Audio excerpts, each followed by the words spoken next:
ख्वाजा साहब का 810वां उर्स बुलंद दरवाजे पर साल 1928 से चढ़ाया जा रहा है एक ही झंडा। विश्व प्रसिद्ध महान सूफी संत हजरत ख्वाजा मोइनुद्दीन हसन चिश्ती के उर्स के मौके पर हर साल बुलंद दरवाजे पर झंडा चढ़ाया जाता है।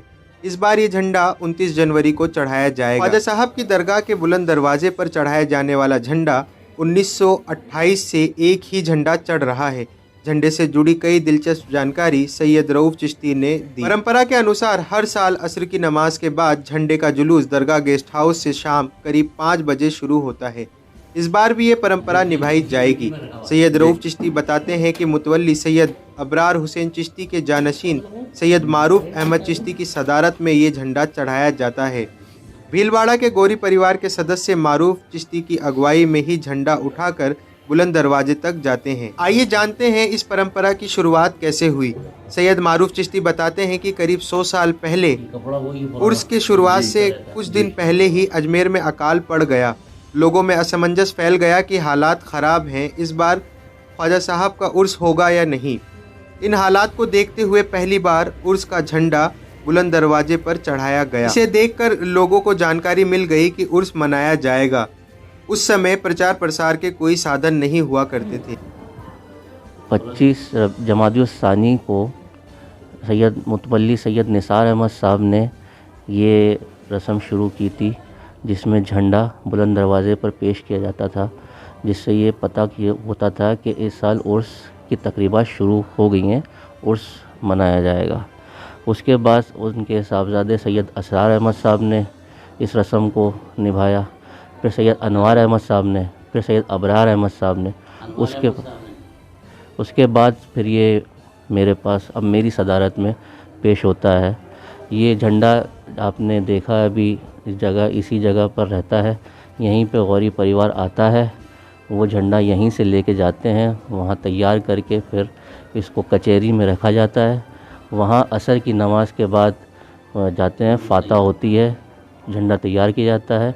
वहाँ से फिर इसको बुलंद दरवाजे पर लिया जाता है। कव्वाली के साथ चादर और दीगर तबरुकात के साथ उसको लेके जाते हैं पेश करने के लिए। तो झंडा मगरिब के से पहले बुलंद दरवाजे पर पेश हो जाता है। उसके बाद जो तबरुकात है वो तकसीम किए जाते हैं और मज़ार शरीफ तक वो चादर और फूल वगैरह पेश किए जाते हैं, ले जाए जाते हैं उसी कव्वाली के साथ, और वो पेश किए जाते हैं मगरिब से पहले रोशनी से। ये सत्तार बादशाह ने बनाया था। सत्तार बादशाह पेशावर से आया करते थे और यहाँ अकबरी मस्जिद में गुजरा है, उसमें उनका क़याम रहता था। नियाजिया सिलसिले से वो बैत थे। उसके बाद जब उनका आना बंद हुआ तो ये गौरी परिवार के लाल मोहम्मद गौरी उनके मुरीद थे, उनके ज़िम्मे उन्होंने इस काम को दे दिया था। जब से गौरी परिवार का शख्स जो भी होता है, लाल मोहम्मद गौरी के बाद उनके बेटे थे मोइनुद्दीन गौरी, उनके बाद अब हैं फ़खरुद्दीन गौरी, उनके पोते, वो वहाँ से यहाँ आते हैं इस रस्म को पूरा करवाने के लिए। इस तरह यहाँ से झंडे को लेकर के जाते हैं। 25 तारीख़ को जमादियुल आखिर की 25 तारीख़ को यहाँ से दिन में 3 बजे की झंडा लेकर के जाते हैं। झंडे के सारे मामला तैयार करके उस कमरे में रखते हैं। फिर असर की नमाज यहाँ हवेली मुतवल्ली साहब में आकर के पढ़ते हैं।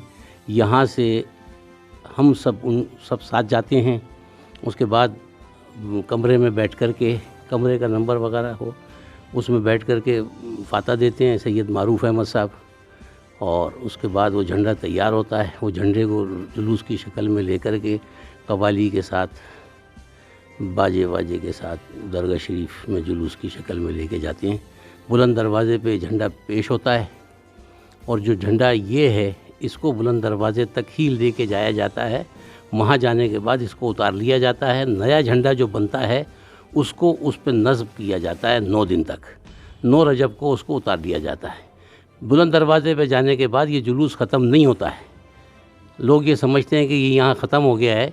बाकी तबरुकात, चादर, फूल वगैरह कव्वाली के साथ लेकर के आस्ताने शरीफ तक पूरा जुलूस जाता है। आस्ताने शरीफ में सारी चीज़ें पेश करके वहाँ से दुआ करके वापस दालान में आते हैं, जो दवा खाने के ऊपर है। उस दालान में आके फिर तबरुकात तकसीम करते हैं, तब ये रस्म पूरी होती है। सैयद रऊफ़ अहमद